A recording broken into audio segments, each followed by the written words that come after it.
Hey, what's going on? I want to welcome you all to the Q&A for the Mortality of Justice League Mortal.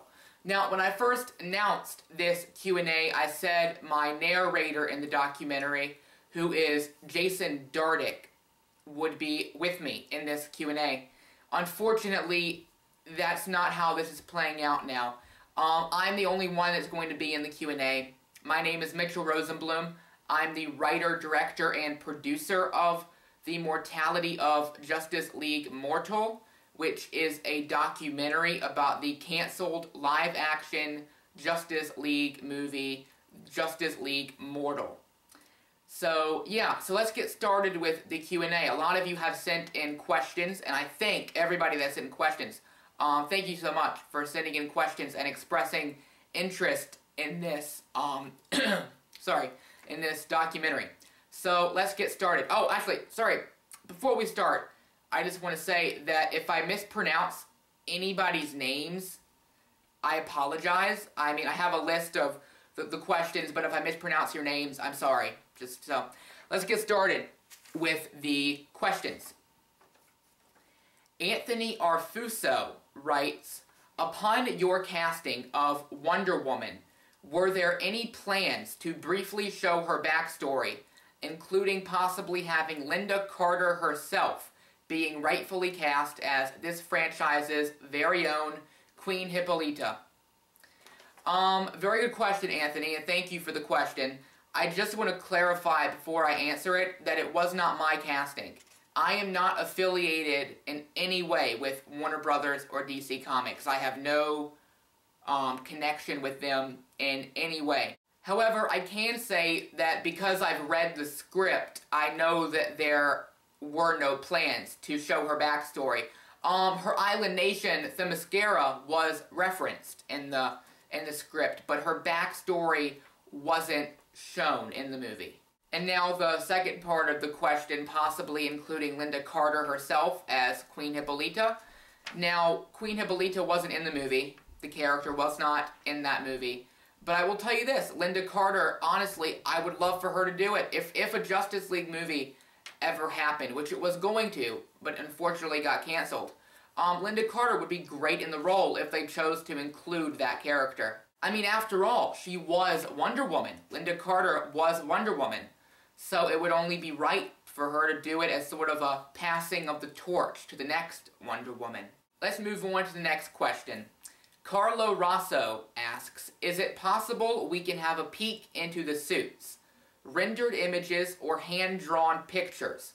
Well, thank you for the question, Carlo, and yes, it is possible. It's in fact more than possible. It's in fact going to happen. In this documentary, there will be pictures of the suits from this movie, or at least some of the suits, but it might not be exactly what you're expecting. You'll just have to wait till the documentary comes out to see what I'm talking about. And now for the next question. Jack O'Dea asks, which villains are going to be shown in the movie? And how were you going to handle the introduction of many superheroes in one movie?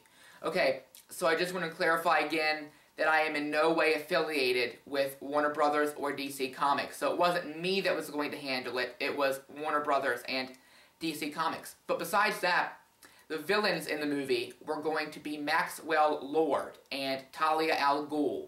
They were going to be the main villains in the movie. And with the introduction of this many heroes in one movie, it was handled pretty well. At least I can say it was going to be handled pretty well. Based on reading the script, each character got basically the same amount of screen time. Each main superhero was introduced very well. And if this movie was made, the team would have come together great and the movie would have been, in my opinion, fantastic.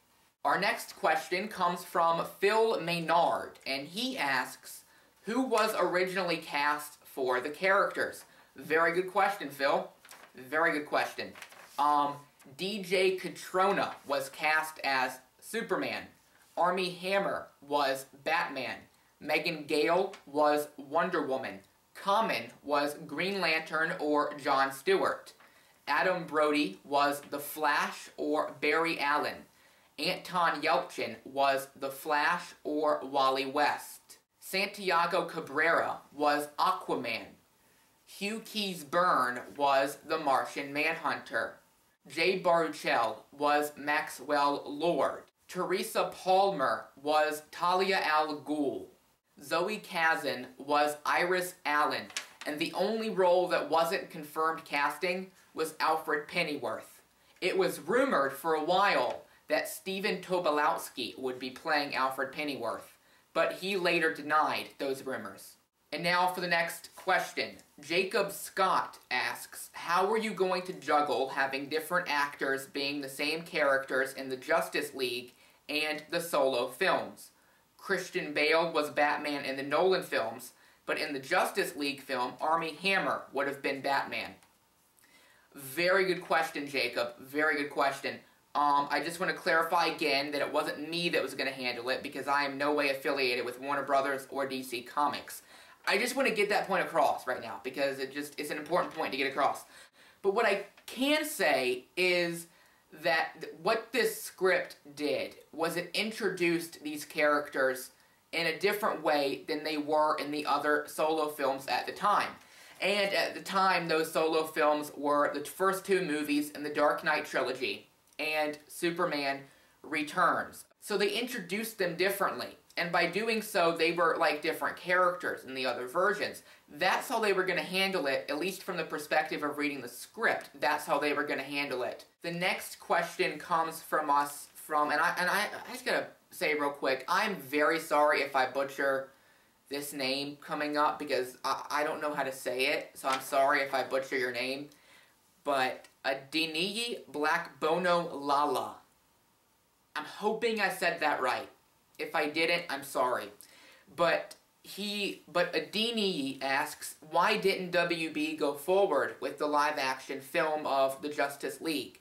What went wrong? What was the problem? Now, this question is the whole point of the documentary, The Mortality of Justice League Mortal. So, I'm not going to answer it. I'm simply not going to answer it because I want you to watch the documentary and I want you to find out for yourself in that documentary. So, unfortunately, that question won't be answered here. But if you actually really want to know the answer to it, Google it. It's online. Look up Justice League Mortal and it'll tell you exactly what went wrong. But, I mean, the documentary itself is going to be great. It's coming out in summer 2014. In the summer of 2014. That is when it will be released. So I really, really hope you will watch the documentary when it is released. Thank you to everybody that has sent in questions for this Q&A.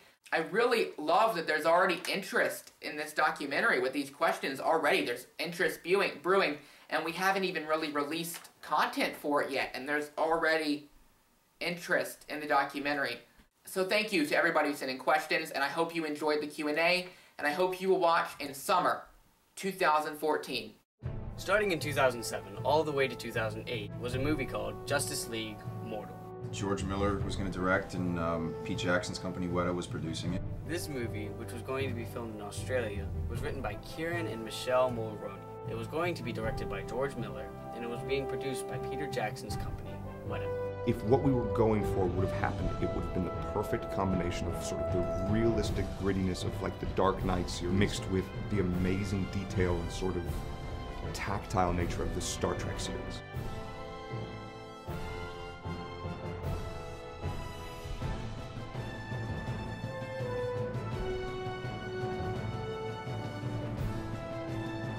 Was going to be, in my opinion, one of the greatest comic book movies ever made.